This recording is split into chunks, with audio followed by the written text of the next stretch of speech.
Good afternoon. 4 o'clock already. My goodness.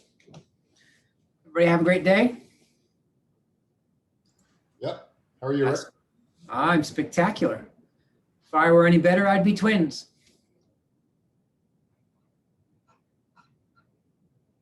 Sometimes it's a choice, but hey. All right, so let's dive back into where we were yesterday. Although before we do that, let me ask a question, because it is Thursday. We don't see each other again until Tuesday. How you doing on finding appointments? Right, last week we set your appointment number, or I should say we showed you how to set your appointment number, and you all went ahead and set your appointment number.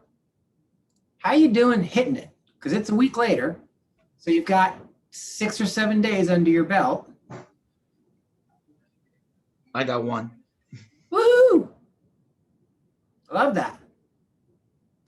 I got one on Woo! Saturday, taking him to an open house in New York State. Love that too. Congrats, Niels. Nice, man. I got one. All right. I'm Man, just getting back to the basics. Thank you, Rick. Yeah, no, indeed. Thank you for diving in and kind of trusting the conversation, because that's really what it takes, right? You kind of listen to this stuff and you think, all right, well, this guy's either full of it or he's not. So make a decision about which way to go on that. But it isn't just about action, right? You kind of get yourself into action and all of a sudden stuff starts showing up. I got one, actually a coworker of mine who was looking to leave the Bronx and come into Stanford. I love that. Yeah, let's get him out of the Bronx. He needs to come and be a Connecticut resident now. Hey, Ralph. What's Funny that? enough, I just found somebody from the Bronx, an apartment in Norwalk. Yeah, so they're all coming. Let's do it. Yeah, they're Ralph. coming Let's up. get them all out here. I got 3. 3? Yeah, I got 2 tenants and 1 buyer. Nice. Lucy's Better than showing off. I 0. like it. Very nice. Very good. Jen?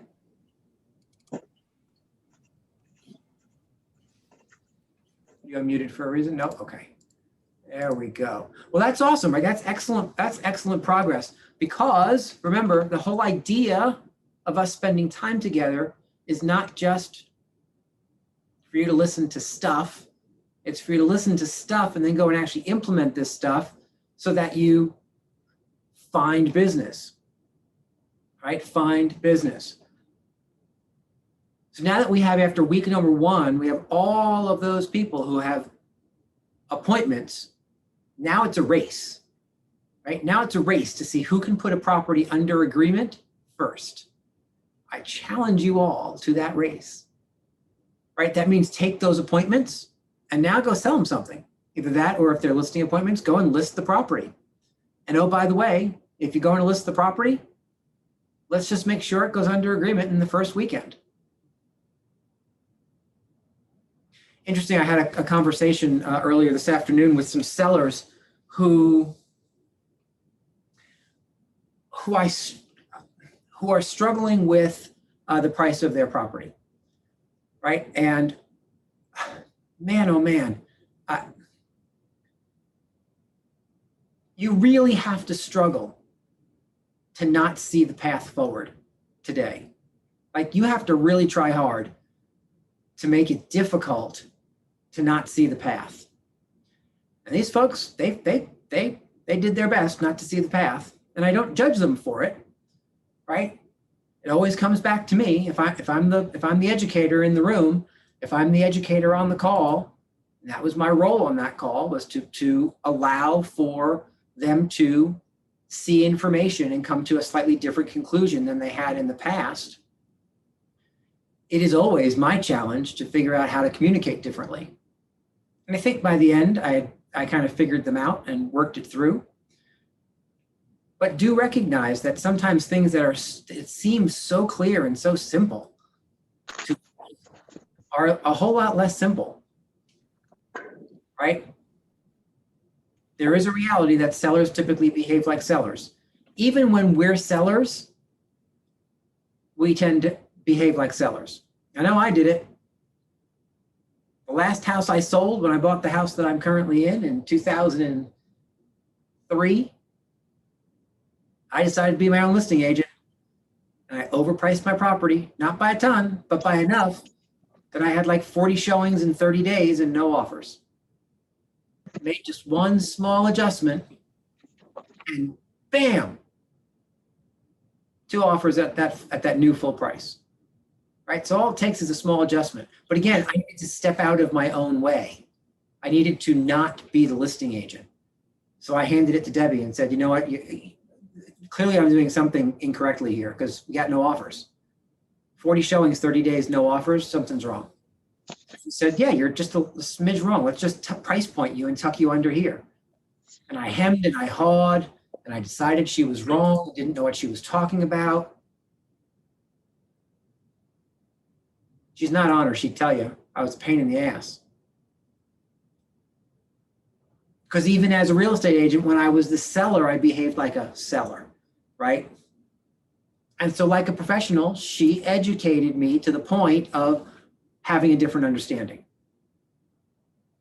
I made the decision and guess what? Got the home sold, bam, right? It was funny when I was having the conversation earlier today with these folks, the wife of the couple was she was stuck on something that the listing agent had said to her 6 or 8 weeks ago. And she just kept repeating it over and over again. Yes, but this is what we were told. This is what we were told. This is what we were told. And I said to her, I'm curious. Would you rather pivot our conversation to only look out of the rearview mirror? Or should we focus out of the front windshield? What gets you to your desired outcome faster? And she said, well,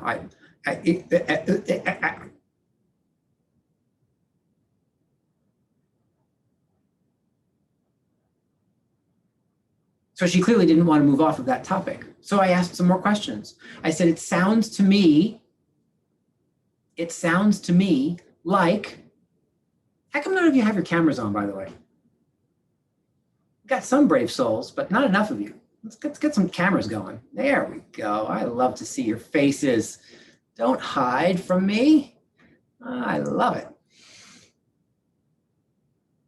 So I said to her, it sounds like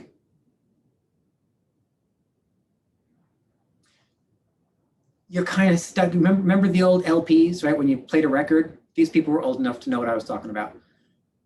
And sometimes it started to skip and it would just go ding, ding, ding. Well, that was, she kept just replaying this one thing that was said to her 7 or 8 weeks ago that has no relevance or nothing to do with anything about what's happening today. But she didn't like what was happening today. So she wanted to keep that on replay. And so after I asked her the question about facing forward or looking backwards, which again, she chose not to answer, I followed up with another question. And I said, so Mrs. Seller, I'm curious. It sounds as though you're stating that this conversation that happened 6 or 7 or 8 weeks ago somehow influenced all of the buyers that came, or the potential buyers that came to see your property. I'm curious, was it a public conversation?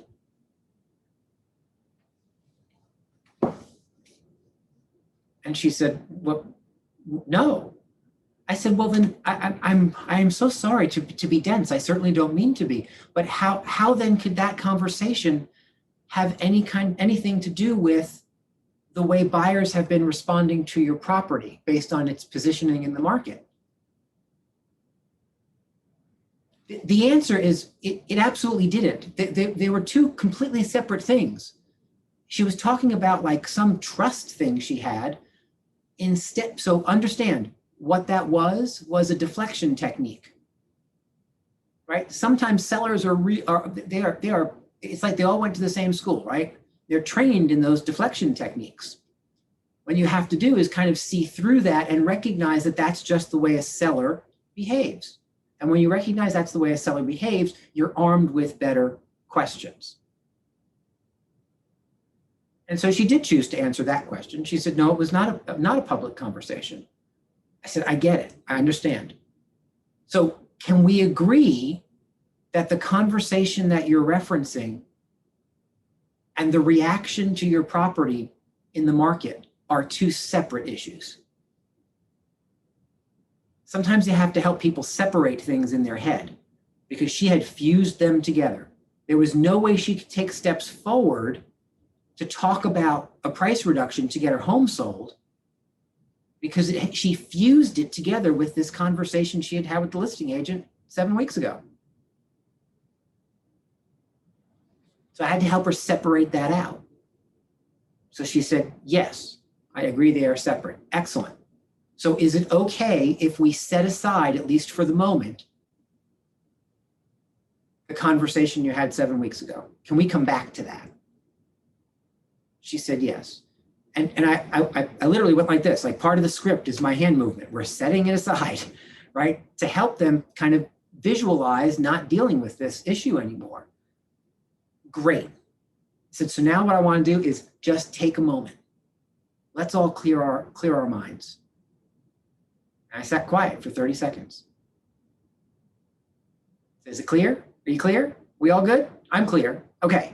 Let's dive back in now and talk about the market's reaction to your property. Right, and when we go through pricing and objection handling on pricing, I'll show you it was a Zoom call, right? And it was a Zoom call that I had to prepare quickly for. And so I just did a little outline of all the different ways that I like to look at numbers to help people make decisions, right? There's month supply of inventory. There's comps, the way an appraiser might look at things. There's what did they buy it for versus appreciation over the last 4 years. Like what it was 2016. So what's the difference? Just the basic general difference between pricing in 2016 and pricing in 2020.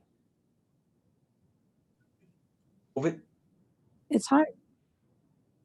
Yeah, that was a rhetorical question, but it's 12.6% higher in Stanford. That was where those are the numbers I was taking care of, right? But each of those little items, just kind of outline them, go through them, and then ask the question. So based on all this information, what do you think the next move needs to be? You want to know the funniest part of the story? When I asked that question, she said, well, I think we should get back to the conversation about the conversation I had 7 weeks ago. And I said, I bet you do. I bet you do. And so I said, no. Now remember, we agreed to set that aside. So you can't go back on your word now. I'm not going back on my word. We agreed. We set that aside. So let's deal with this issue and then we'll go back and deal with that issue. Guys, and so much of those conversations have everything to do with maintaining control of the situation, right? That's kind of the reason I'm telling you this story. It's maintaining control by continuing to ask questions, not by being like the script Nazi. That's not what I'm saying. But understand where you need to go and help people continue to get there by asking great questions. Help people get there by not allowing them to derail you from pushing them there. Oftentimes when you're having a price reduction conversation with a seller, the last thing they want to do is talk about the price of their house. So to help them, that is the only thing I choose to talk about. After I ask them how they are and confirm their motivation to be sellers, all we talk about are the numbers and the facts that dictate what the market calls for. No opinions, no anything. We put new tile in the kitchen. I get it. Someone will enjoy that. Price and value are two separate things, right? And so we finally got to, he stepped up and said, so, here's the biggest problem. The biggest problem is they had bought for like, $420 or something like that. And by their own words, put $120,000 into it. They've been priced in the fives and they need not be. They need to be at $499. And at $499, they might even get $510, right? Or $515 with multiple offers. But they need the price has to have a 4 in it in order to attract people to make offers. And so when we got there and they saw the writing on the wall and I asked them what they thought they had to do, he jumped in and said, well, here's the problem. The problem is anything less than $500,000 and we're at a loss. And I said, I understand. I'm curious, are you willing to accept a loss? And he said, he hadn't considered that. In his mind, it was, well, it's a loss, so therefore that can't be. But that's not the real world, right? The world we live in is sometimes you make an investment and it doesn't make money. And if you choose to sell the investment in a certain period of time, you may lose money. Is that true in the housing market as well? Say yes. The answer is yes. Yes. Right? So I asked him, are you willing to sell at a loss? And he said, well, no, I don't think so. I said, I got it. It's a tough decision. I'm with you. So let's kind of play that out. Do you know how many years it's taken us to get to 2021 where your home is worth more than it has been in over a decade? Said specifically, it's taken us 15 years to get here because the height of the last market was October of 2006. By the way, if you don't know that, you should write that down. That's a handy little tidbit to have. The height of the last market was October of 2006. Most people think the crash came down in 2008 and 2009. The market had already started to shift a year and a half earlier. Just shifted slowly and people weren't noticing. And then it all went to hell in a handbasket in 2008 and 9, right? I said, so let me ask this. What happens if this is the zenith of the current market? It's a good word, right? Zenith. I liked it. What does it look like for you if you have to wait another 15 years to minimize the loss? If it's a loss either way, would you rather lose, if you sell at 500,000, how much do you lose? I don't know, he said $30,000. So is losing $30,000 better than losing $40,000, $50,000, or $60,000 if you have to wait a couple of years and the market is in retreat? Well, yes. Great, so if you had a choice tonight between reducing the property to get it sold and taking that, ripping the Band-Aid off and taking that $30,000 loss, or rolling the dice, which do you choose? Or do you just want to be a landlord? I thought the listing agent was going to fall over dead when I said that. Have you considered listing the property for rent? What if you just kept it as a rental property? Well, we don't want to be landlords. Okay. Well, if you choose not to mitigate the loss right now, you could have to be forced to choose to be landlords for the next 10 or 15 years. Are you willing to do that? No. So, okay, Mr. and Mrs. Seller, do you realize that at some point you're going to have to make a decision about which path you're going to go down? I understand many of them are not appealing. And yet, do you agree that sometimes in life we have to pick the best of the worst? Well, this is one of those times. So I'm curious, which of the worst case scenarios we just painted a picture for you do you choose to move with? What do you want to do? You see how consultative real estate works? It's not about, oh, you're at a loss, I feel so badly. I do feel badly. I don't want people to lose money. Do I have any control over that? Do you have any control over that? Does the seller have any control over that as it relates to the current market? No. All the seller has to do is make some choices.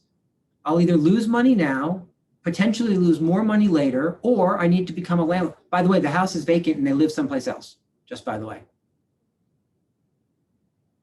Right? So then we got into a conversation around, do you know what your monthly nut is here? What are your carrying costs? So every 30 days that you don't sell the property, you see that you could have made an adjustment of $5,000? And when you don't, you're flat even. You're losing the money anyway.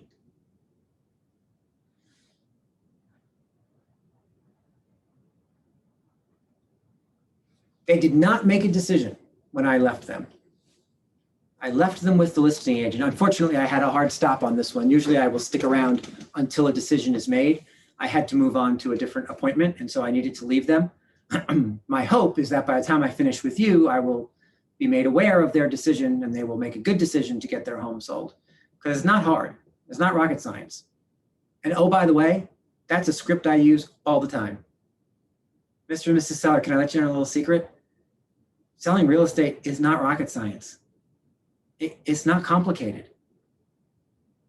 We're a supply and demand business. There is some strategy involved, yes. However, if your property did not sell in the first 7 days with multiple offers in the price range that you are currently in, you are mispositioned. Period. Because I ran some numbers. Guess what? 90% of the properties that came on the same day as them in the same price range are already under agreement, and some of them have actually closed.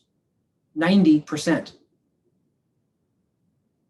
So I got to ask another question. What do you think a common denominator of the 10% that are not sold is?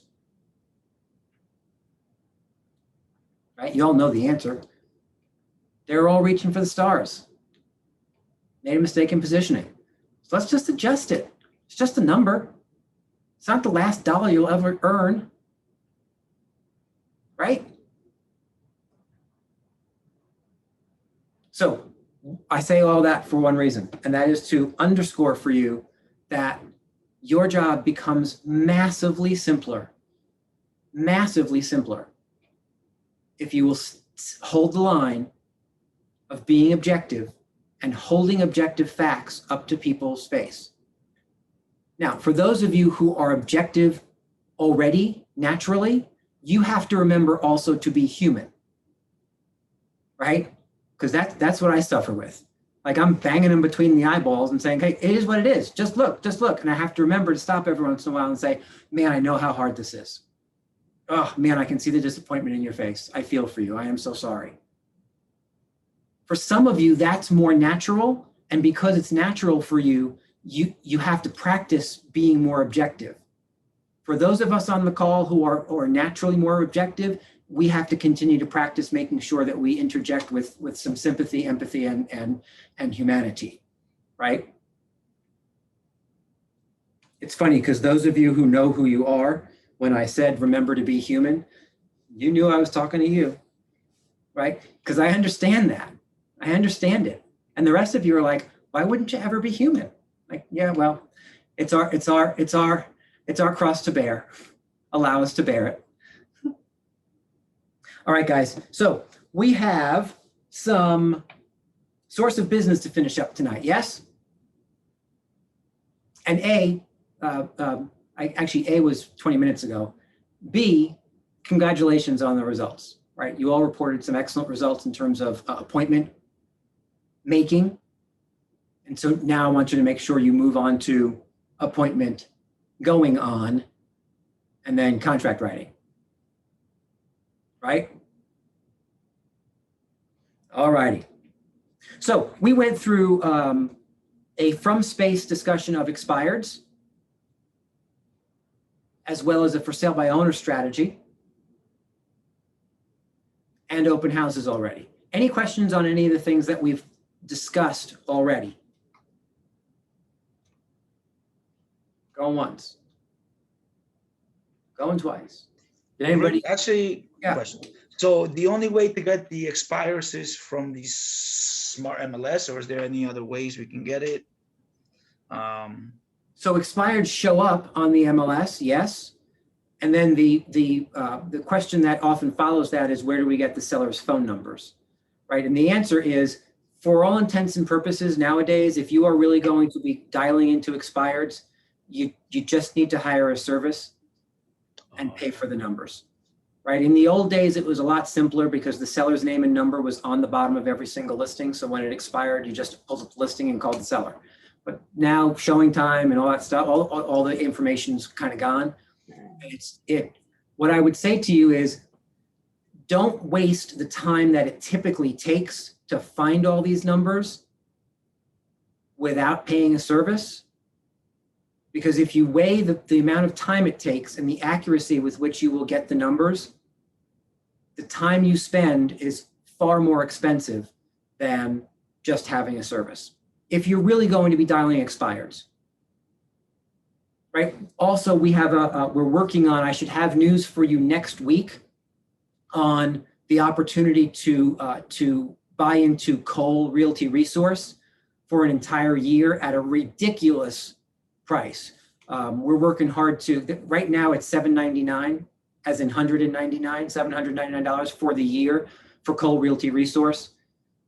We're looking to pull that way down to like $200 or $250 for the year so that you can have your own subscription. So stay tuned. We're working on that. We should have an update for you next week on that availability.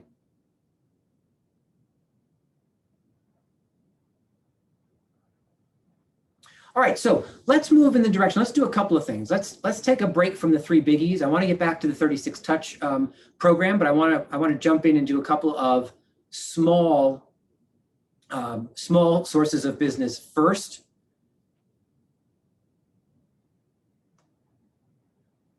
Jonathan, tell me what you mean by we'll call integrate. Do you mean integrate into command or a dialing system or? Yes. I don't know the answer to that. Okay. But I will. Do you know about the accuracy? Then I mean, we can do a sidebar on this if it's accuracy of the numbers or any of that. I know that they're sometimes accurate and sometimes not. I don't have any more data on that. I know a bunch of you already use Cole. The productivity coaching program utilizes Cole. So for those of you in PC, that's where Jen gets those numbers. And so I know we're using it a lot at a high level right now. I just don't know about integration into certain systems or any kind of accuracy percentage. I do know that of all the systems out there, Cole seems to be the one that gives you the most numbers and sometimes email addresses and things, which means it's either accurate in that for every person you pull, you get 7 different choices and you have to go through those 7 choices to get the right one, or it's inaccurate because you get 7 choices for each person and you have to go through and figure out the right one. But again, I can't read what's going on in the chat because I don't have it open. I think people are saying it's easy to use and seems to be cool and yeah, so easy to use. Can we get the phone numbers checked before calling expired listings? Can we get the phone numbers checked? What do you mean by checked, Deminder? I guess you call them and figure out it. Through the federal so that we don't get sued or anything if they're on the DNC? Yeah, so no, that's on you to check DNC or have a system do it. Have a any system or company that you pay to kind of scrub through those phone numbers will check it against the do not call list. But hey, Rick, quick Yes. question about that. All right, so is it true that as long as we don't sell anything, we can call the DNCs? No, that is not true. That is not true. Okay, good. I asked then. All right, we can't call them at all. That is false. So let me tell you a quick story about the do not call list. Quick sidebar.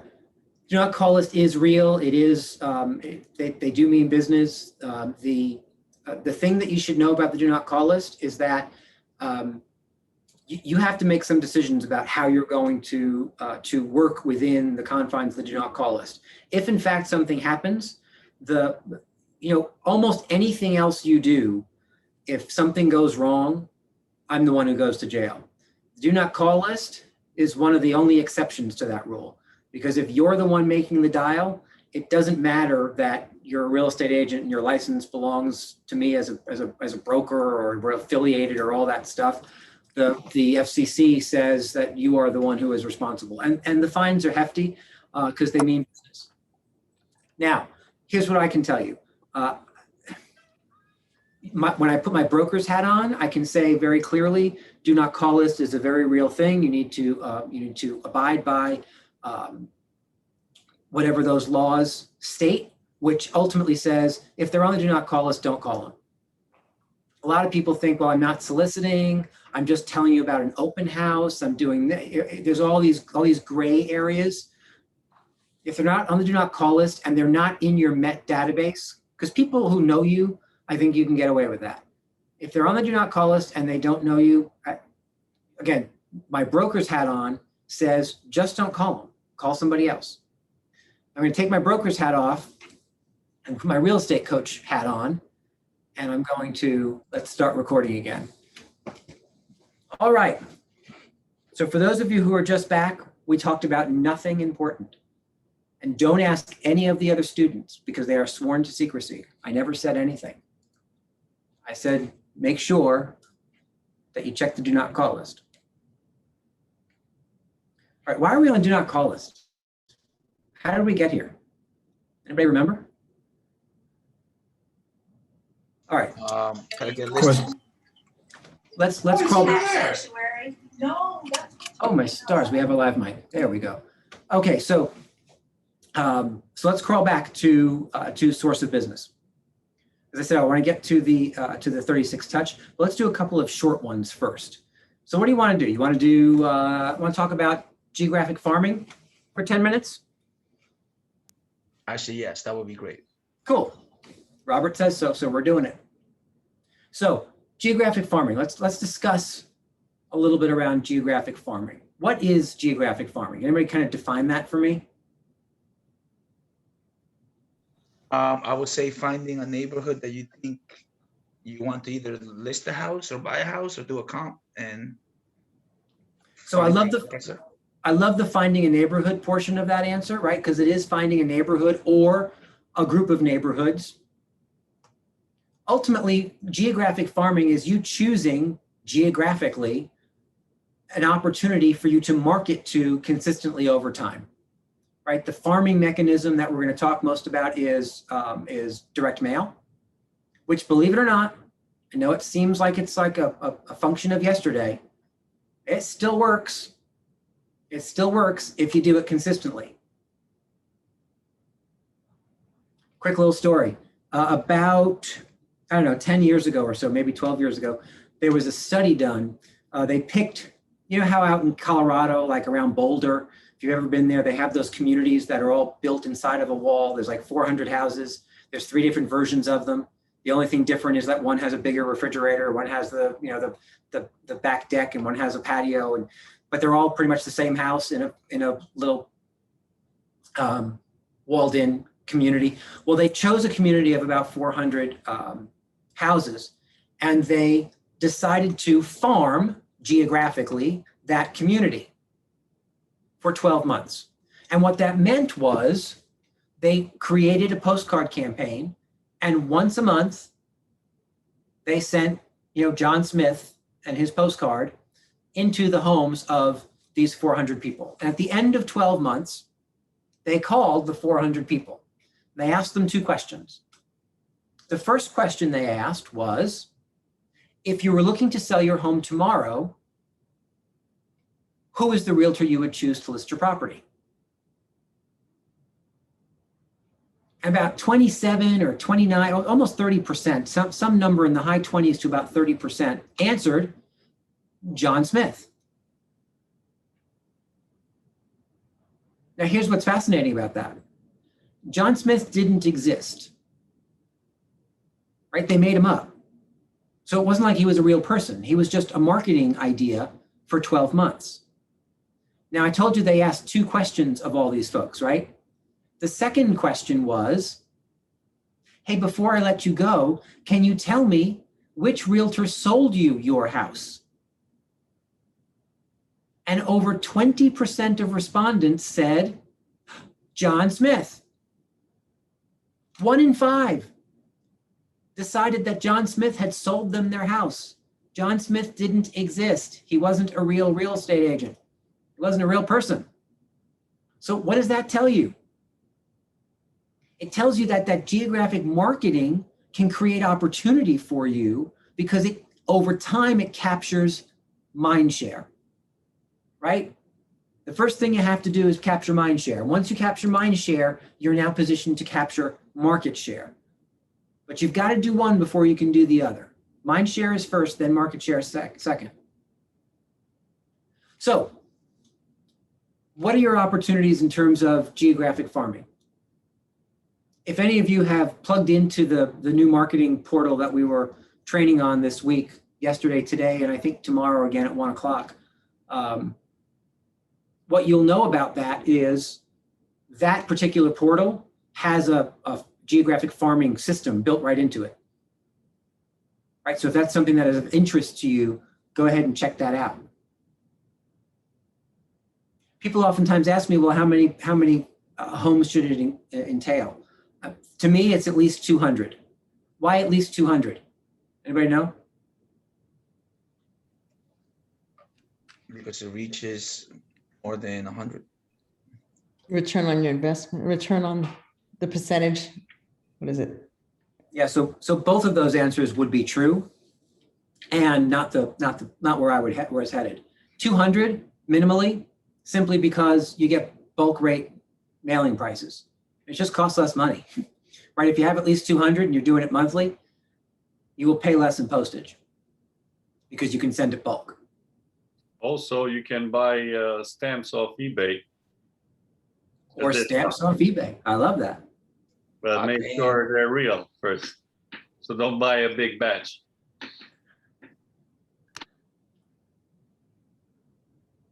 So what are you sending? If you chose to geographically farm, what would you send?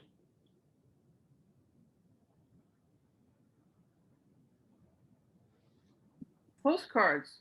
So postcards, right? I'm going to tell you what, postcards to me is the simplest thing to send, simply because they're easy and cheap. Easy and cheap. I like the jumbo postcards because they stick out in the mail. The little tiny postcards get lost. And minimally, when people get jumbo postcards, they'll at least do this before they toss it. Do recognize that 99% of what you send to people will just end up in the garbage. And 97% of it will get ripped and not left on the counter before anybody but the person going through the mail actually sees it. That's just real. Rick, Yes. what do you think about letters? So I'm going to come to that in just half a second, Denise.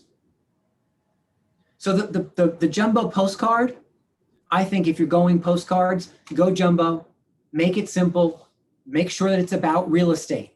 Please don't make the mistake of sending jumbo postcards with recipes. Mhm. Unless you are promoting your own YouTube cooking show, well, then go and give out recipes, go for it. But if you're not, and you're in real estate, make sure that the document reads about real estate. You want it to be relevant. You want to show them properties that you've sold. You want to show them neighborhood stats or events that are coming up that you might want to remind them about. Go and give them year-end stats from the previous year. So the January postcard might be, here's what happened in this town in 2020, 2021, right? Create a system, but create a system based on real estate related stuff. You can even go through the idea of, 10 positive steps to stage your house or those kinds of things. I find that most people like to look at houses and look at facts about houses. Does that make sense? So stick with that. It's what they like. When I was still doing it, I did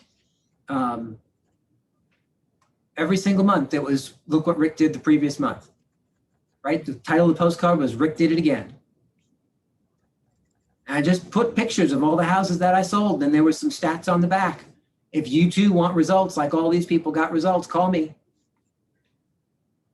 So it was just an idea that every single month someone was seeing my name, success, and real estate. My name, success, and real estate. My name, success, and real estate. Write this phrase down because it will answer the question of, is this something I should include in my geographic farming material? You want it always to showcase a pattern of success. That's the phrase I want you to write down, pattern of success.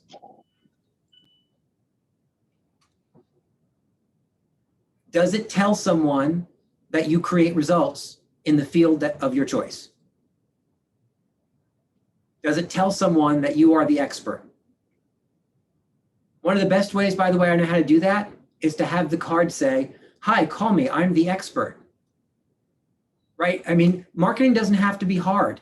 Like, you don't have to beat around the bush. If you're doing a deep dive into a condo complex, well, just call yourself the Casagmo complex expert. There was a hand. Lucy. Yes. Sorry, one. Hey, Rick, a Yeah. question. Yeah. Are the big, like the big cars, the same price as the small ones? Like No, the they're- postcards? No, they're more. They're more? All right. They're more, but not ridiculously so. But not really more? All right, cool. So Denise asked about letters. I think that a letter every once in a while makes sense, like maybe twice a year.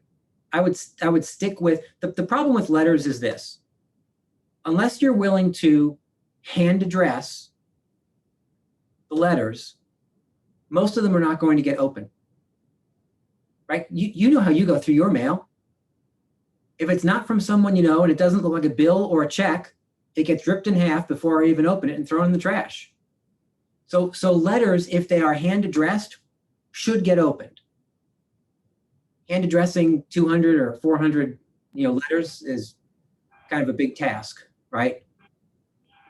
So that's the issue. I will tell you that when I was new in the business, I sent a monthly newsletter, and it was literally a newsletter I built in Publisher and printed out at home and folded at home and stuffed envelopes at home. And then I stamped with my bulk mail sticker stamper thing, all the envelopes and brought them to the post office. Oh my goodness, it was such a nightmare. Except I will tell you that after 5 or 6 months of doing that, I chose a farm that was crafted out of, back when I started in real estate, people thought the northern part of Ridgefield, for those of you who know Ridgefield, right, it's a northwest town. It's a long, skinny town. People thought the top end of Ridgefield, like you needed a passport to get there. Somehow they thought you had to speak French. It was Canadian in the northern part. So why would you go and list up there, right? The real part of Ridgefield is in the south.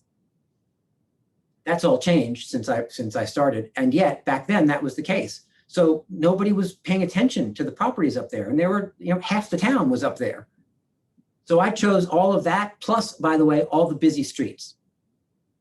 Because I thought to myself, if I want to be noticed, if I want people to know who I am, I need to have them see my signs. Well, how do they see my signs if I'm on these little cul-de-sac streets that no one drives down?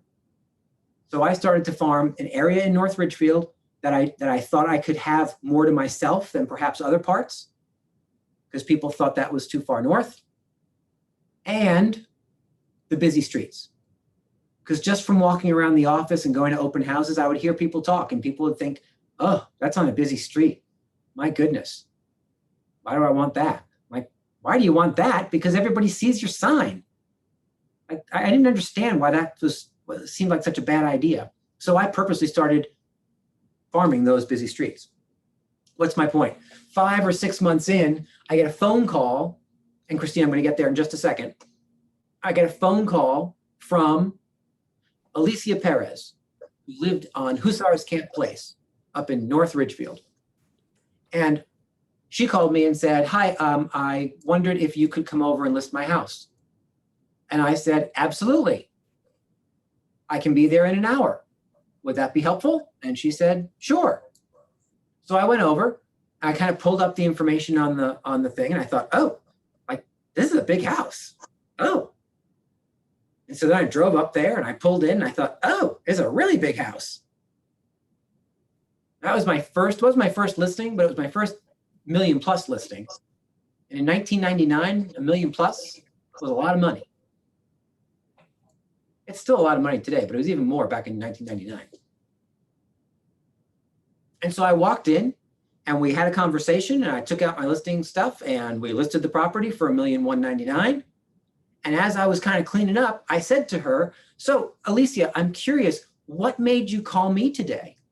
Notice when I asked that question. When did I ask that question? When you had the After she conversation. signed. After the signature. That's exactly right. Because before the signature, it doesn't matter to me. I'm not so concerned about why I'm there. I'm there to kind of close the business. Once I knew I had the property secured, I asked the question, and she said, oh, well, we got your, she took out my little newsletter. And I said, oh, that's great.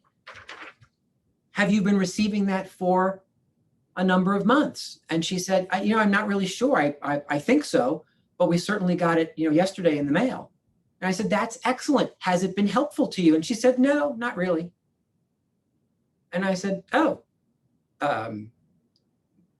so I'm curious, what about the newsletter made you call me? And she said, well, your last name is Scott and my oldest son's name is Scott. And so I thought it would be a good match. Not making it up. And I thought, okay, I just took $1.2 million listing because somebody opened a mailing I sent and thought that my name and her son's name were a match. And so it must have been a sign. Okie dokie. Story gets better. Sign goes up the next day on that particular property. About 3 days later, so by the weekend, I get a phone call from somebody else on Hussars Camp Place. Arlen and Emily something or other. I can't remember their last name. Is this Rick Scott? Yes, it is. Did you just put the Perez property on the market? Yes, I did. I said, okay, well, we're listed with somebody at Coldwell Banker right now, and we're very unhappy. Our contract expires in about 2 weeks. Will you come and list our property as well? And I said, nothing would make me happier. I can be there in about an hour. And they said, great, come on down. So back I went to Hussars Camp Place with all of my listing stuff. I sat down and had a conversation with them. And we signed a listing for 2 weeks from that day because they were still listed for the next 2 weeks. I have a question. I'm going to get there in a second. And so then I put their property on the market and put both of those properties in the newspaper, because in 1999, that's what you did. You advertised them in the newspaper. And the day the newspaper came out in the afternoon, I got a phone call. Said, yes, is this Rick Scott? Yes, it is. Do you have those 2 properties on Hussars Camp Place? I said, well, yes, I do. Are you interested in seeing them? And she said, no, I own a house on Bogus Road. That's the real name of the road. On Bogus Road. It's currently listed with Coldwell Banker. Unfortunately, my agent went away for the summer and didn't tell me. And so I'm none too happy. So I'm calling them right now to see if I can terminate my agreement with them. If I can, would you be interested in listing my property? And I said, uh-huh. I can be there in an hour. And she said, well, that doesn't work for me. Can you come tomorrow? I thought, oh man, almost 3 for 3. So the next day I went there and signed that for $565. By the way, the second property on Hussars Camp Place, $949. Start doing the math, guys. $1.2 million, $949, $565. It was over $2.6 million in real estate from some dopey little thing that I printed at home, folded up and stuffed in an envelope and sent. It all came from that. I sold all 3 of those properties. Again, do the math on that. I was a 6% listing agent. So 3.5 times, say 2.5 million. I don't know what that is. It was enough that it made me happy. Well, this says I made $8 million. So I clearly did the math wrong because I did not make $8 million. But I think I made $87,000. I think I have the decimal place in the wrong spot. You see how it works? Yeah, if it's a 3.5, you made 87.5. Thank you. Yeah, it was just a decimal issue. So don't poo-poo that kind of marketing. because it still works today. All right, Christine was first, then Lucy. This just goes back to the farming. I do it a couple times a year in my little area, about 200 homes. I do handwrite the envelopes, and I have the envelopes make it look like it's an invitation. So I'll do a yellow envelope in the summer. I'll do, a red or a green one in the winter. So it has I think, a higher probability of being opened. Even if I get something in the mail that's not handwritten and it's an envelope, I toss it. So anyway, it's just was a little tip that somebody told me, and I use it, and I think that it may help. Yeah, I love it. I love that. The other tip I will give with regards to what Christine just said is we're literally presently, my sales team is doing a version of it's not farming per se, but we're sending letters. We did the first batch to 150 sellers that we had touched in one way, shape, or form over the last 5 years. Some of them we met as expired, or I should say the team met as expired. Some of them were open house attendees or whatnot. The letter was, I should go and get it and read it to you. The letter was something to the effect of, are you aware of what's happening in the market?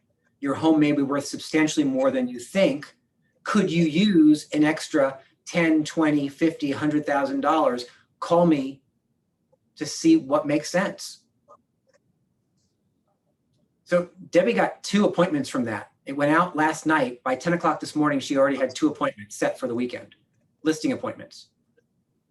And so now we're going to— Can you repeat that? Yeah, again, I should go and get it. Let me see if I can have Debbie bring it in. I have it here if you, well. Oh, you do? Yeah. It's Oh, the all gold- right. It's the golden letter.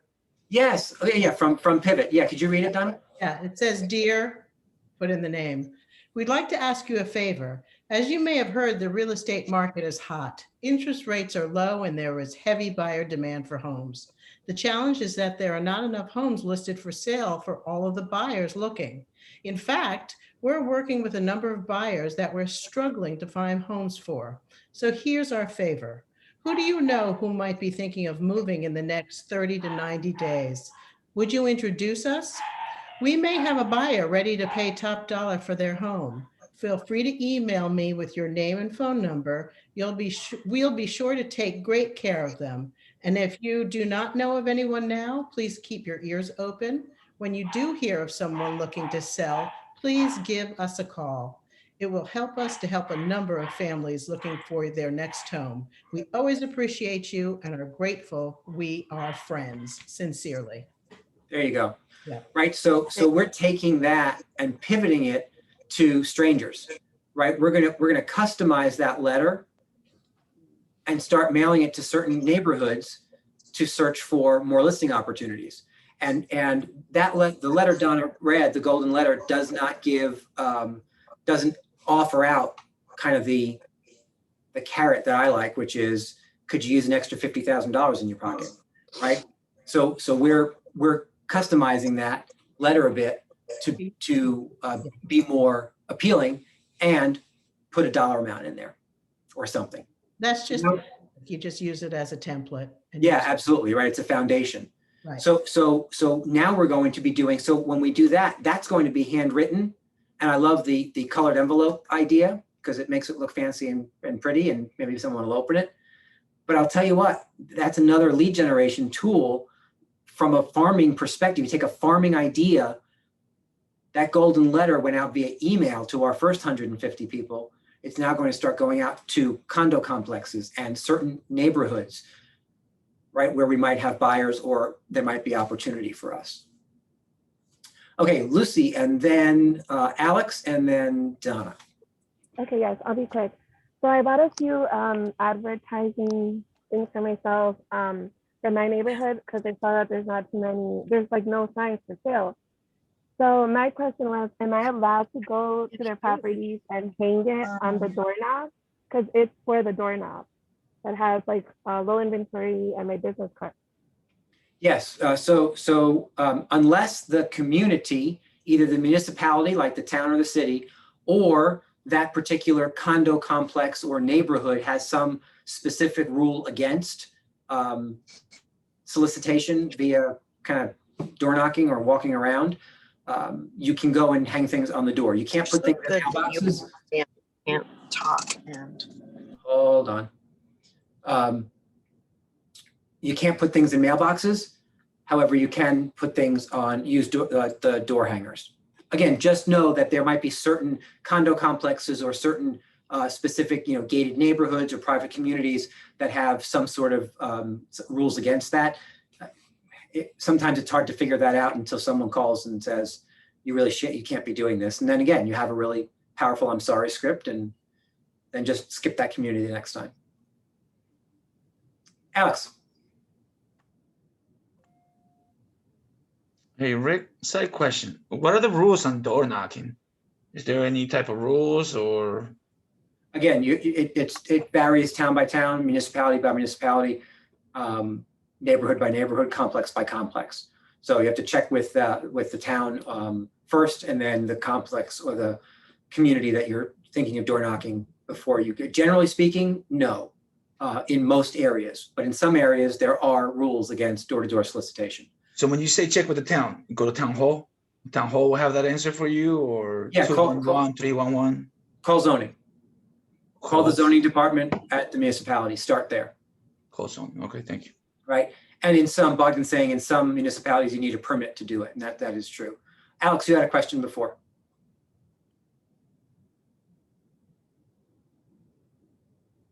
No? Okay, Donna and then Diane.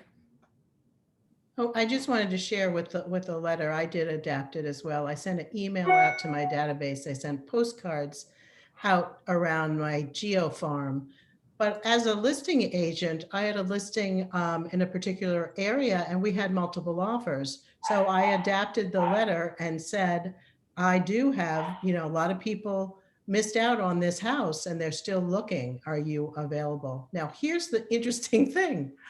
I got several calls. I got a couple of appointments, but here's the really interesting thing. Someone called me and I now have an appointment with them and I didn't send them the letter.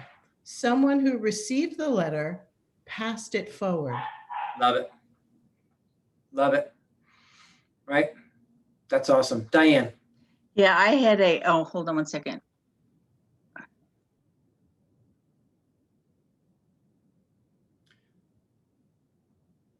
Okay, so the idea of geographic farming, I think you get the point, right? There's lots of different ways to make that work for you.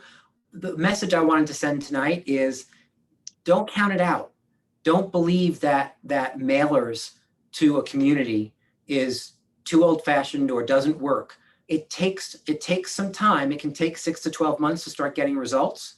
But here's the other reason I encourage you to have a geographic farm going. Start it now. I've been saying that for years. And the reason I would give is you never know when something is going to happen in the world where your main sources of business may all of a sudden dry up. Well, last March, one of those things actually happened, right? Where all of a sudden, everybody came to a screaming halt. Open houses were halted for a period of time.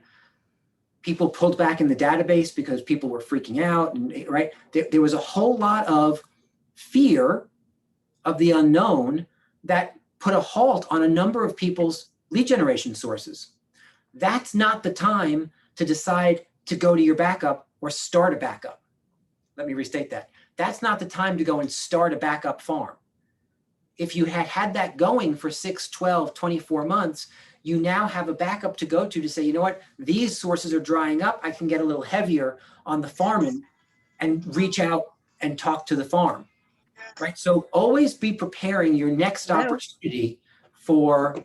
How are you doing? We're doing awesome. How are you? Yeah, no. Okie dokie. Let's keep that muted. So the idea of farming, to me, can be a proactive approach to doing something that you want for lead generation, or it can just be a safety net that you're setting up, even if your main pillars are going to be something else. To me, I wouldn't be in real estate today if I didn't have some kind of farm going, because it's always the safety net. It's always your backup. You can always count on a couple of transactions a year from that farm, even if things are going slightly sideways in your main business. Barbara.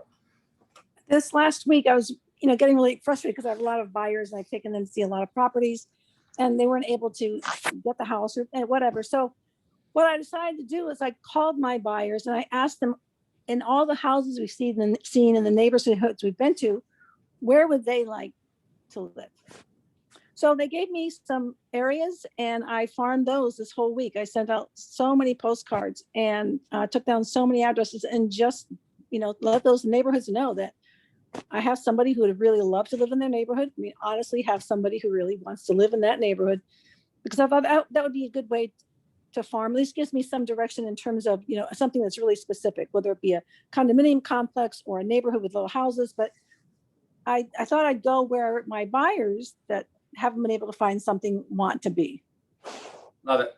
That's definitely excellent, right? And so the idea of proactive farming, proactive contact, especially when you really do have a buyer, right?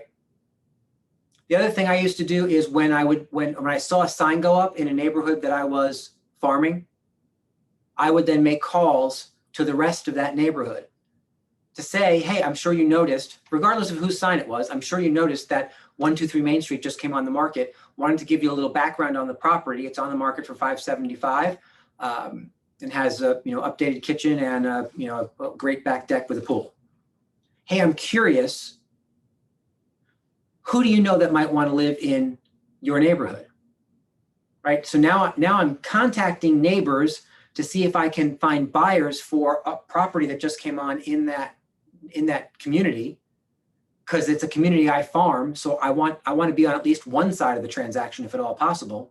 And here's the other thing I learned. The more I did that, when one sign goes up in a neighborhood, statistics say that within the next 6 weeks, typically 2 more will pop up.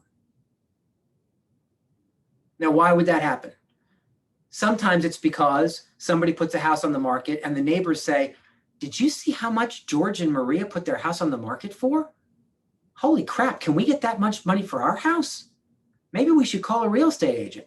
Well, I wanted to be proactively contacting them before they actually called somebody else. So I wanted to be the one saying, hey, did you notice that the Smiths put the house on the market?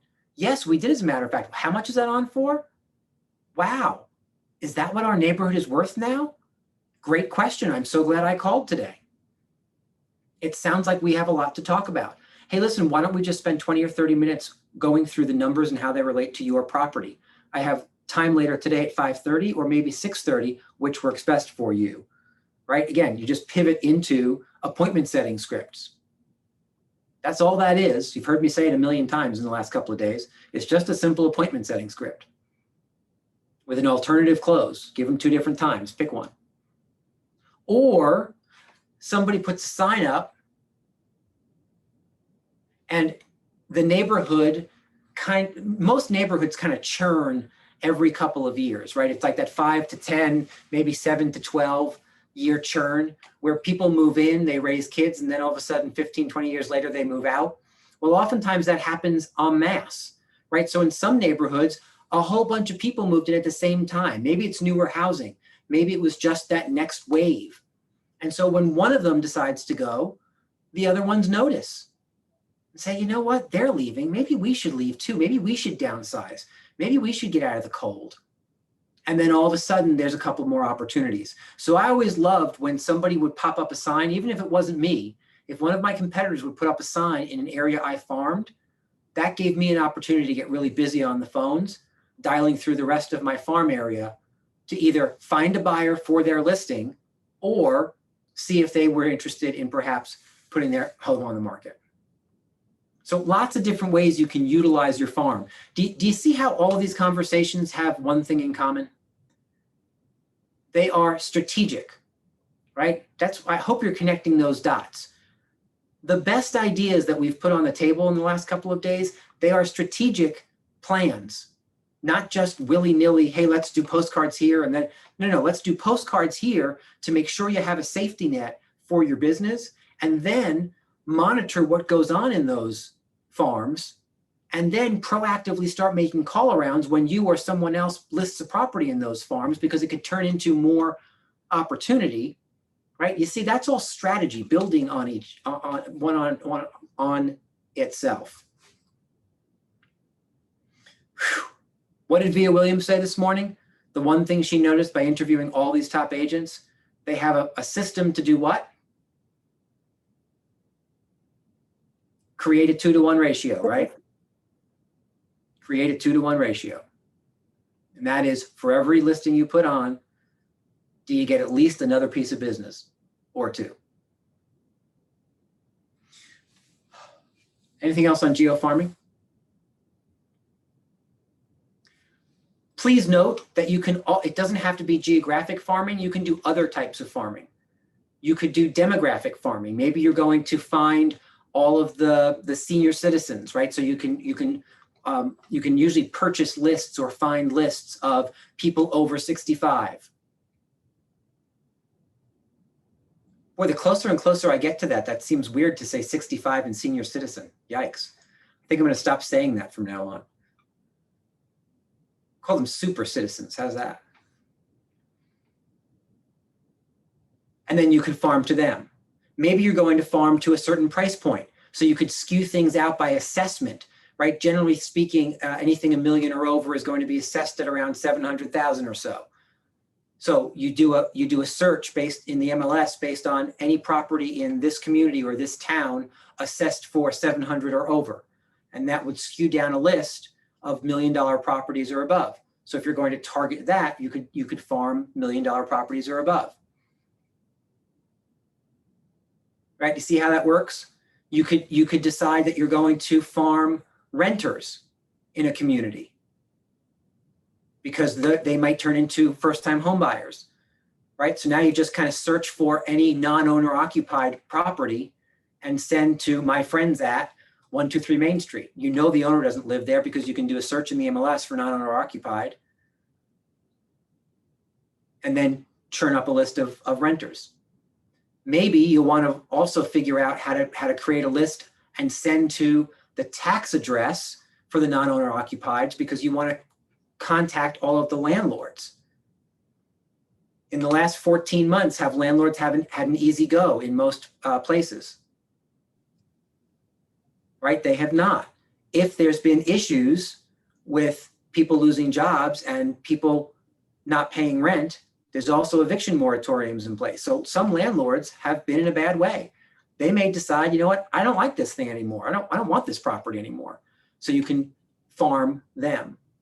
Anyway, tons of different ways you can kind of cull through the data to get yourself a list of people to target. Hey, Rick.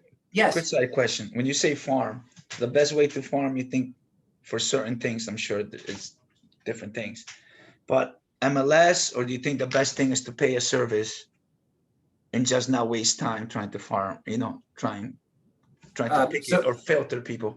Yeah, so I think that's a great question. I think both work, Robert. I think you need to decide, right? To me, it becomes a time versus money conversation.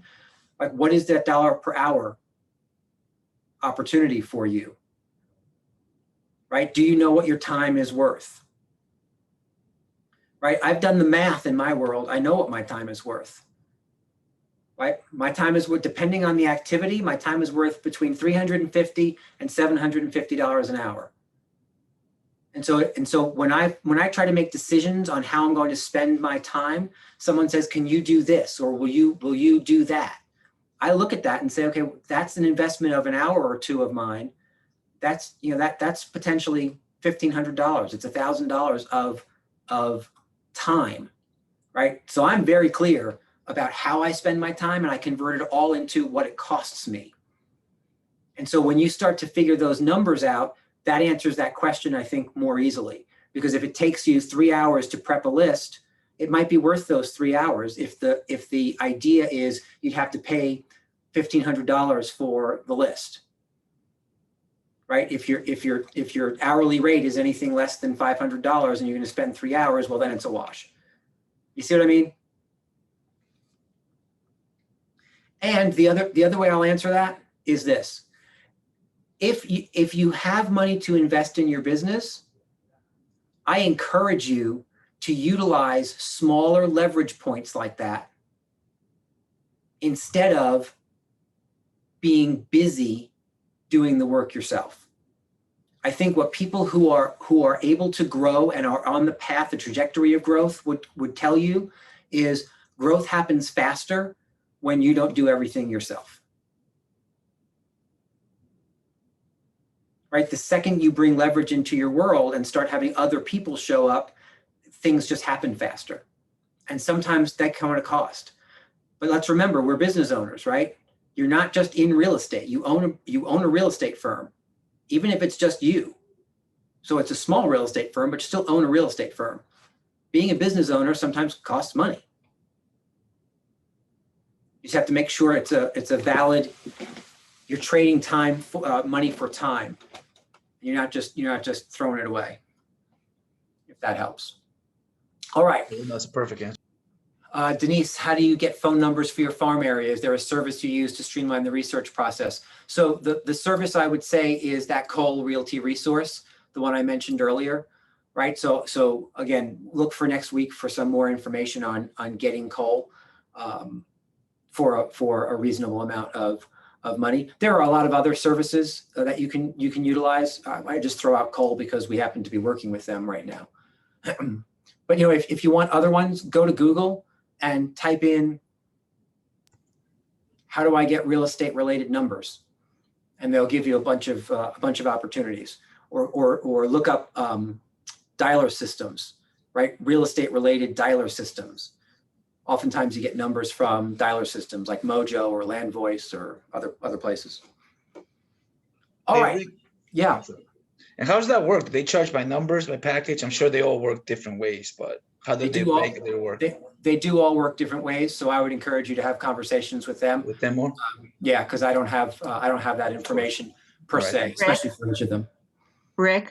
Yes. Yeah, I just wanted to share that, and I haven't gone back to it in a while, and I'm looking at it online right now, but I did go to the Consumer Department of Protection, and from that site, you are able to get, like, for instance, I downloaded the list of all the doctors in, my area,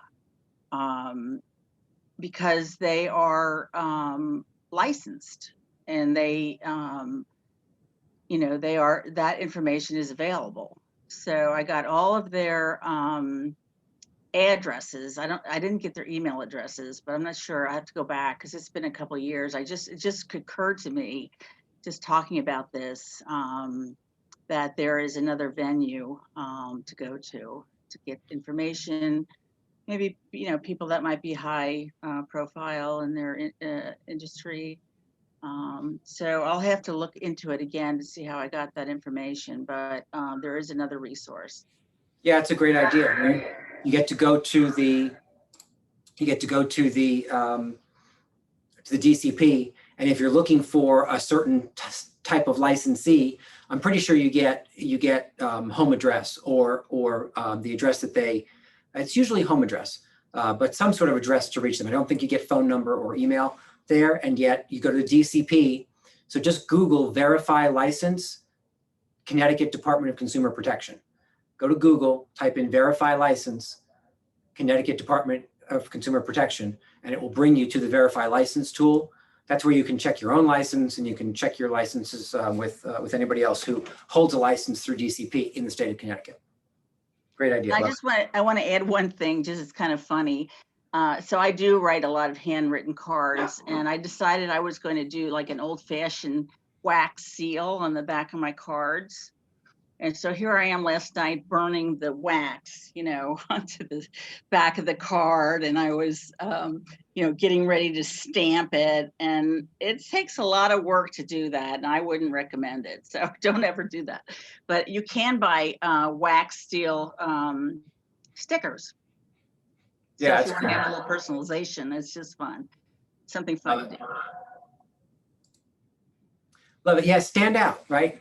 How can you make your stuff stand out so that it actually gets opened? All right, so I want to pivot to agent-to-agent referral networks real quick because I want to give you a strategy that some of you have heard before. Some of you have heard before and not taken me up on actually building it. Some of you have. And so I want to just revisit it real quick because I stand by the fact that it is a powerful way to grow a business. And if many of you are launching or relaunching your business right now, you probably have the time to get this done over the course of the next month, and then it's just done. So just build it and they will come. Field of Dreams reference. Remember Field of Dreams? 1988, Kevin Costner. Good movie. All right, so here's the agent-to-agent referral strategy. I will tell you that this is what I did when I was brand new to the industry. Somebody said to me, well, you need to have a network of real estate agents so you can get referrals. And I said, okay, well, how do I do that? And back when I started, the answer was, did you hear it? Yeah, me neither, right? And so I thought, all right, well, how am I going to do this? And so Realtor.com was the big new website back when I started in real estate. And so I just took out a map and I looked at the United States and went from west to east, and I just circled the top 30 major markets in the country, right? I just started up in Seattle and circled Seattle, and then Portland, and then, San Francisco, LA, San Diego, and just kept going across the country. Top 30 markets. And then I went on Realtor.com into each of those major markets. So I went on Realtor.com and searched for listing agents in Seattle. Today, between Zillow and Realtor.com, it's even easier because you can pull up a listing agent and on the side it says, this agent has 77 other listings or whatever. Back then I had to go through and just see who had the most and kind of count them up. And so what I would do is I would find the top 3 listing agents in that particular market. It didn't matter to me what company they were with. I wanted the top 3. Why was I looking for listing agents, by the way? They know people were moving. Because if they're listing agents, they're connected with sellers, which means now those sellers have to go live someplace. So there was a far better path with a listing agent than anybody else. And so I wanted the top listing agents. So I found the top 3 listing agents in Seattle, and I wrote down their contact information and I called them. And I called them and said something to this effect. So Donna, do me a favor and be my Seattle agent, if you would. I certainly will. Ring, ring. Hello. Yes, hi, is this Donna? Yes, it is. Hey, Donna, this is Rick Scott. I'm with Keller Williams Realty in Connecticut, like clear across the country from you. How are you? I'm good. How are you doing, Rick? What can I do for you? I am excellent. Thanks for asking. Hey, I was just online and I couldn't help but notice that you seem to have a really powerful listing business. How are things going for you this year? It's going great. Thank you. That's awesome. That's awesome. Well, my hat's off to you. I congratulate you. Listen, I was working today to build my agent-to-agent referral network, and I realized I didn't have too many people in the Seattle area.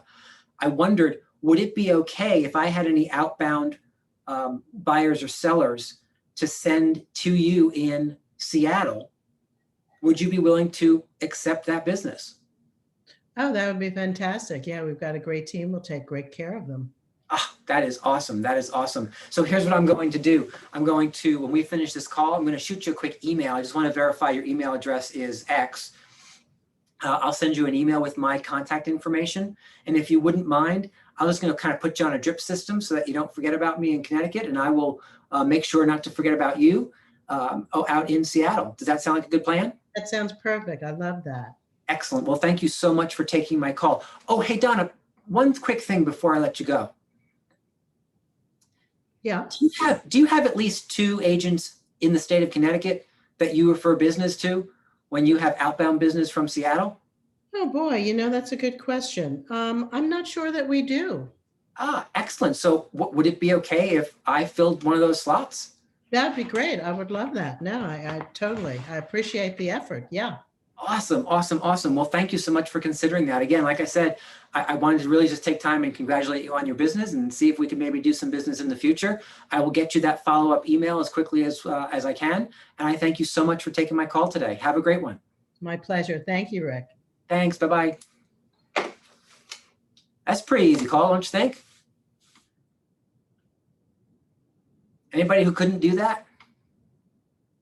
No, of course, because you're all talented. So there's nobody who couldn't do that.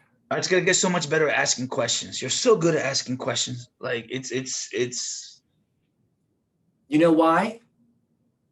Because I've been practicing it for 20 years. Right? Practice, practice, practice, practice, practice. Just keep doing it. And you eventually your brain starts to think in questions. Right? That's the true pivot point of a consultant, is when your brain starts to think in questions instead of thinking in statements.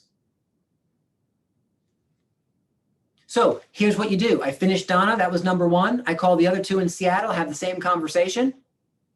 And then I moved down to Portland. And then I moved down to San Fran. And then I moved down to LA. And then I moved down to, and so by the time I'm across the country with the 30 major markets, I have just under 100 real estate agents who I've had a quick conversation with. I've asked that, what's the key to that script? Why does everybody say yes to it? What did you notice? You offer something to them and then you ask for something in return afterwards. Yeah, it's not me making a call saying, hey, what do you got for me? It's a call saying, hey, can I enrich you? Can I send you stuff? And then at the very last minute, it's like almost like an afterthought. By the way, that's done on purpose. I said thank you and goodbye, and then said, oh, just a second. That wasn't, I didn't forget. I want to make sure it sounds like an afterthought. Here's what's interesting. As I continued to do that across the country, I found that about 40% of the time, the agent I was talking to, before I even got to the, one last thing before I let you go, would say, I'm sorry, so where are you calling from again? Oh, Connecticut. You know what? I don't know that I have any referral partners in Connecticut. Could I add you to 40% of the time, they would proactively ask. Right? And if they don't, then you just ask the question. So now you've got 100 people in the 30 major markets that you put into a database and simply send a simple reminder that you exist every single month. I'll talk about that in a second. Now, my plan was to then go back to the Pacific Northwest and then circle the 30 secondary markets in the country. Like, what's a secondary? Well, what's the second city in Washington, right? So there's Seattle, and maybe a secondary market is, Tacoma or whatever. Right? You've got Portland, but then you've got maybe Salem or Eugene. Probably Eugene is a secondary market in Oregon. Sacramento could be a secondary market in California. Right? And you go across and you do the same thing. You make those phone calls. Another 100. And then go across the country and circle any either tertiary markets or markets that are of import or interest to you. One of the things you could do nowadays is you can go into the KW referral network in Command and run some reports to see where people are coming from to us, and maybe make sure you have referral partners there. You can also go on Google and ask Google for for, migration patterns, like who's moving to the New York tri-state area, who's moving to Fairfield County, Connecticut, who's moving to Southern Connecticut. People track all that stuff. I don't know which people, but you can go and get reports and then target those markets. Imagine if you spent, right, that conversation I had with Donna was how many minutes? 3, maybe 4? What if you just spent the next couple of weeks building an agent-to-agent referral network that you could end with almost 300 real estate agents in the course of the next couple of weeks, that you then just put on a monthly drip system inside of Command so that every month they just got a little reminder from you. People always ask, what does the reminder say?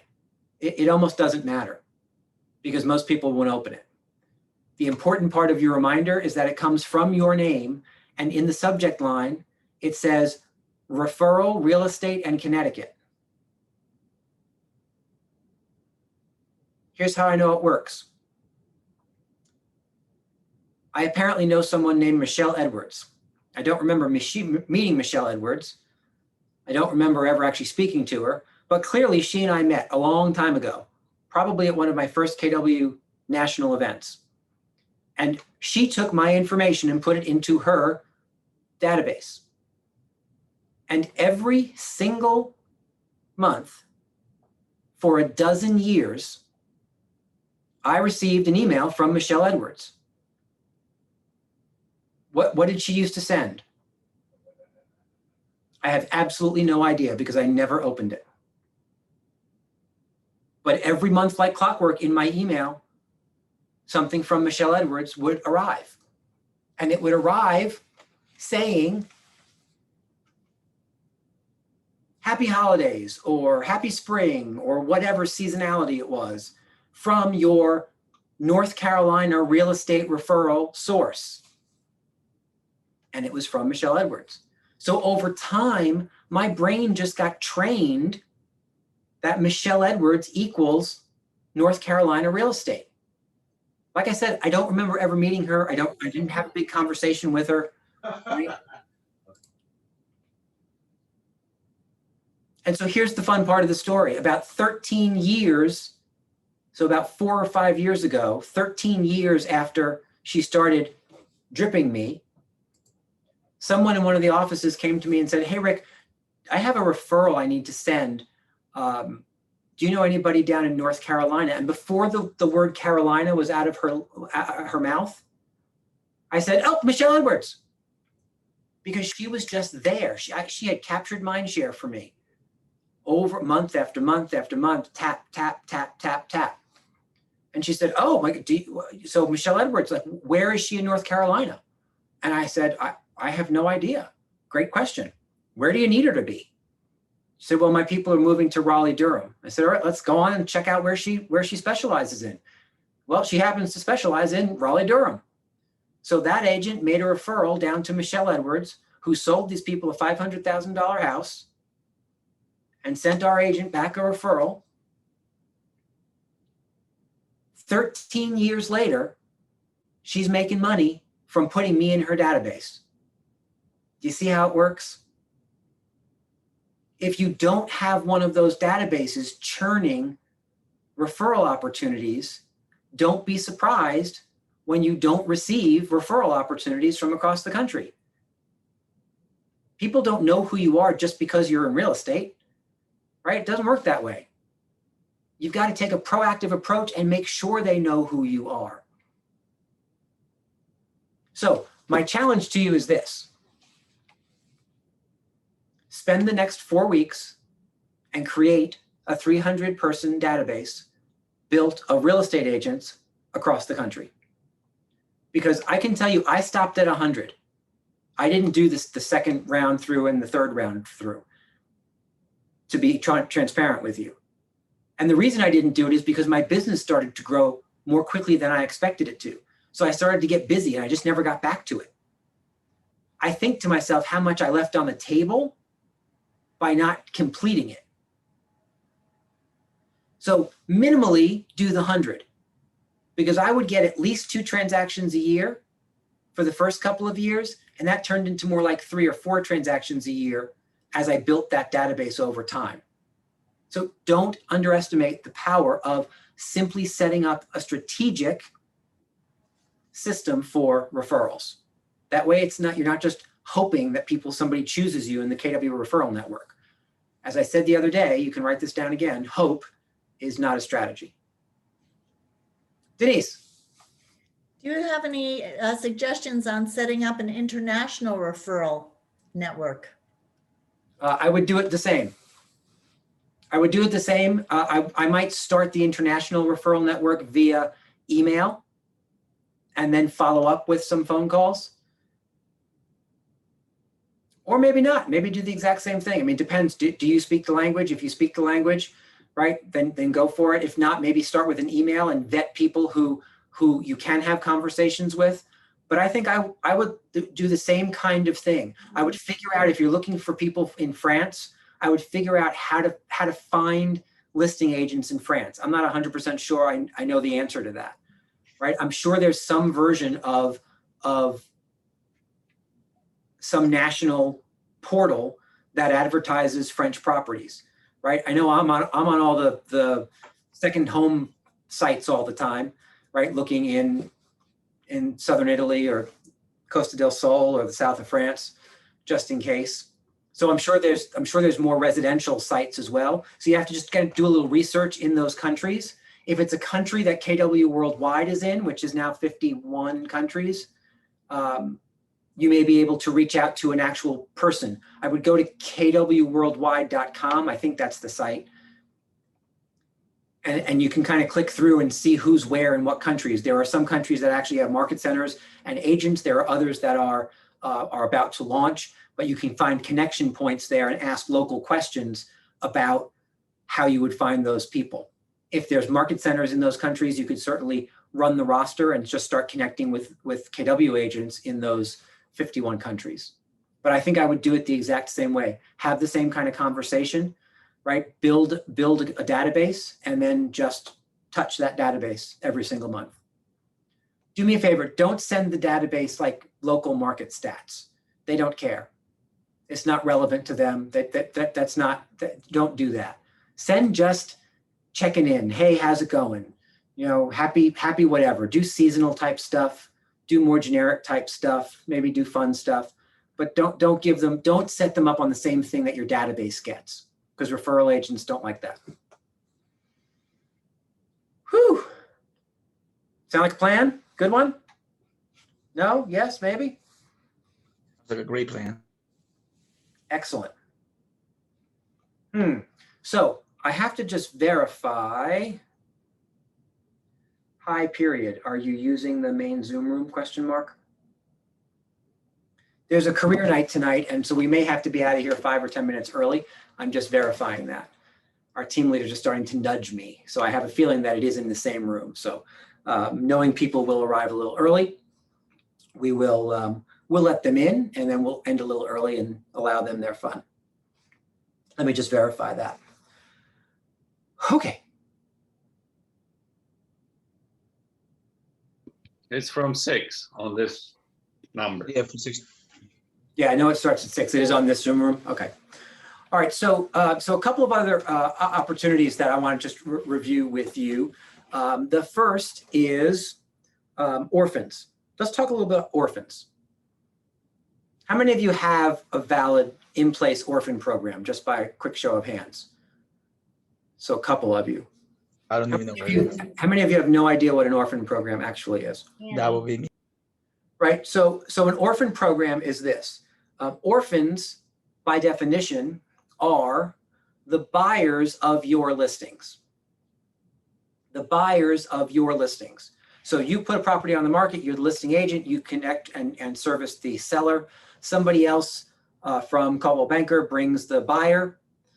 Once the property closes, that buyer, in my world, became an orphan. And the reason I call them an orphan is because what I know is that 8.5 times out of 10, that particular buyer is not going to get the consistent outreach and care from the agent that sold them their house that they would from me. So my orphan program was really quite simple. Every buyer who bought my listings would get a call from me within 3 days just to see how things were going at the house. And it was just an introduction. Hey, Georgia, it's Rick Scott. You may not remember me. I actually represented the Joneses that you just bought the house from. I just wanted to call and see how everything was going and make sure everything was okay at the house. How's the unpacking going? Any questions you might have? Anything I can connect with the Joneses about to get you answers on?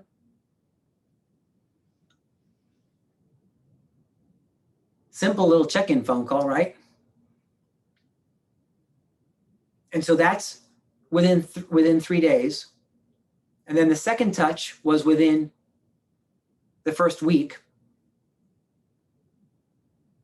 And that was some little gift. Some little gift, some little closing hurrah, whatever it is you want to do. You can do a little gift certificate to a local restaurant. You can send them a bottle of wine with two wine glasses. You can do whatever, right? Just like you might do for your own buyers, do for the buyers who bought your listing. I think they kind of deserve it because without them, you wouldn't have sold the listing, right? And then the third follow-up was within 30 days. So it was 3 days, 7 days, and then 30 days.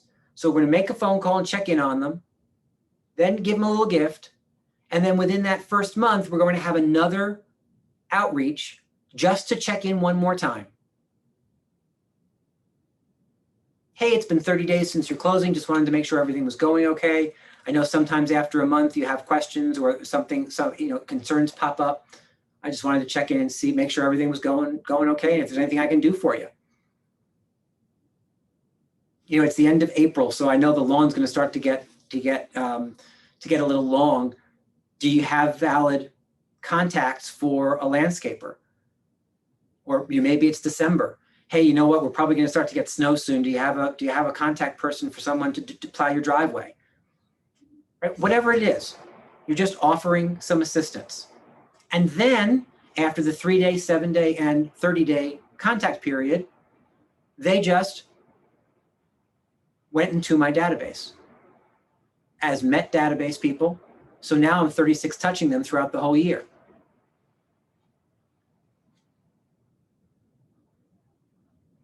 But that was my simple orphan program. Christine.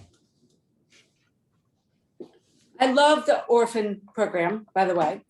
And I've done this, and at times it's been great, but I did have one really bad experience where the agent found out that I did that and, sent him, information for local lawn services. He had asked me about the Western Field Club, and she had an absolute set and told everybody in our office that I was trying to steal her clients. Mm-hmm. How do you address that? Well, so let me ask a quick question and then I'll answer it completely. Was the agent who brought the buyer another Keller Williams agent? Sure. It was? I'm sorry, you paused. Yeah, so was the agent who brought the buyer another Keller Williams agent? Yes. Okay, so I would be upset too. It was not a Keller Williams agent. Oh, okay. All right. So if it was somebody from the outside, then guess what? Yes. All bets are off. They can be upset. That's okay. Right? I'm not in charge of you being upset or not upset, Mr. Buyer or Mrs. Buyer agent. Right? The reality is we've had a closing. So whose client is that post-closing? No one's. Nobody's, because the contract is closed. It's nobody's client. I'm just marketing for my business. Here's what's interesting to me. I found over time that agents who got upset because they knew that you had outdone them. They weren't upset that you made the outreach. They were upset that you showed them up. They have an absolute opportunity from that moment on to, Christine, I'm just going to mute you because there's some feedback. Oh, you moved. Where'd you go? Oh, you're down there now. They have an absolute opportunity to market to those people the same way that you will. But for me personally, I would not get derailed from any kind of a program that you have in place because some other real estate agent gets upset, right? I will tell you that I have lived my entire life and 21 years in this industry, not worrying about what people think, but certainly not putting that as the first thing that I thought about, right? There are a lot of people who think I'm pretty awesome. And then there's a whole lot of other people who think I'm an asshole. I'm sorry to be blunt, but that is true, right? And I'm okay either way because I know I have a business to build. I know I do things on behalf of myself, my family, the agents that I'm in business with. And I have a very, very specific rule in my world. And that is when you all are on the inside, you are the most important things in my world. Other than my kids and my family, you are the most important things in my world. If you make a choice to be outside of my world, I support that choice, but don't expect me to treat you the same. Because I don't. Because people who are outside of my world are now the people who are inside of my world's competitors.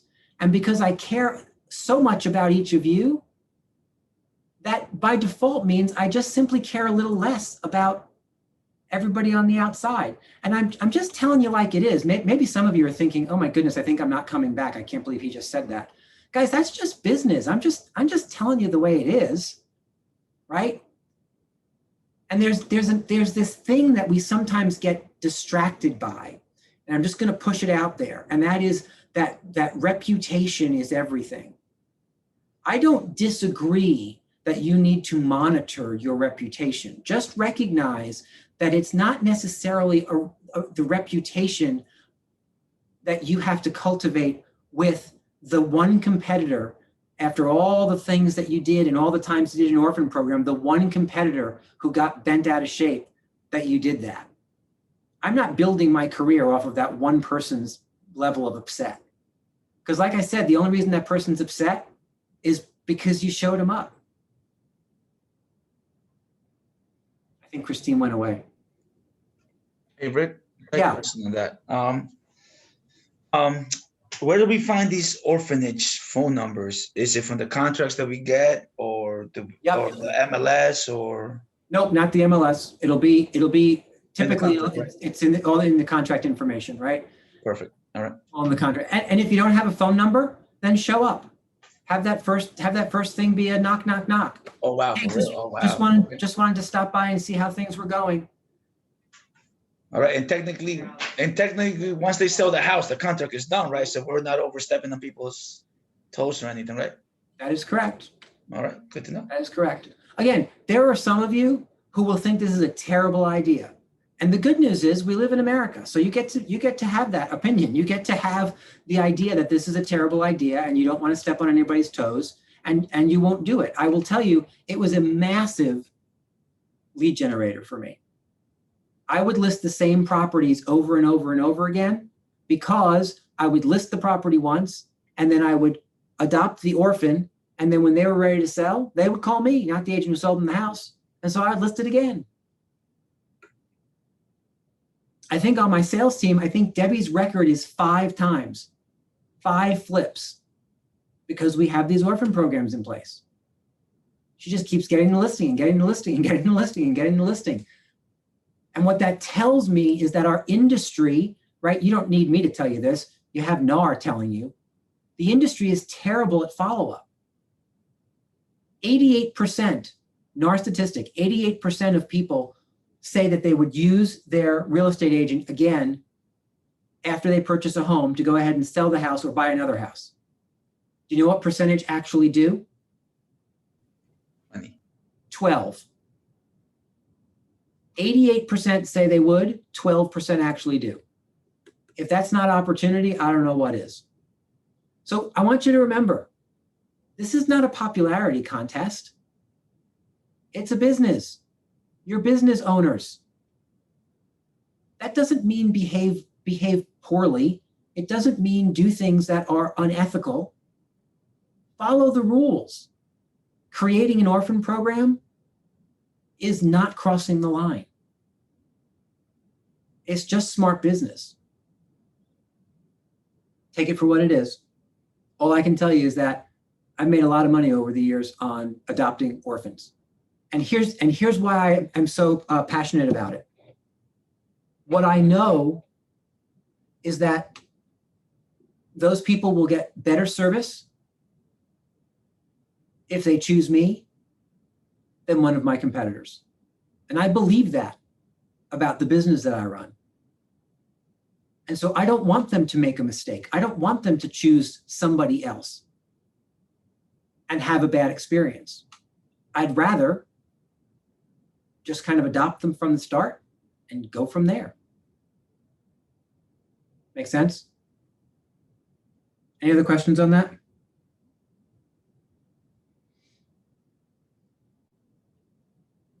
The energy got a little funky. Do you feel it?